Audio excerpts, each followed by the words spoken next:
Meaning of extremism. Extremism.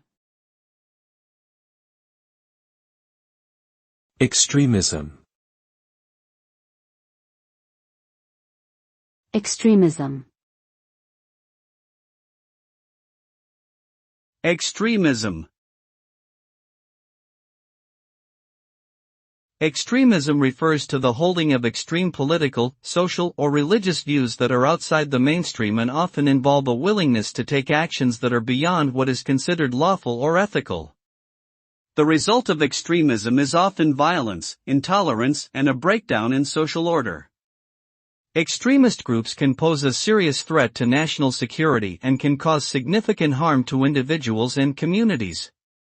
The spread of extremist ideologies can also lead to the radicalization of individuals and the promotion of dangerous and damaging beliefs. Therefore, it is important to address and counteract extremism wherever it arises.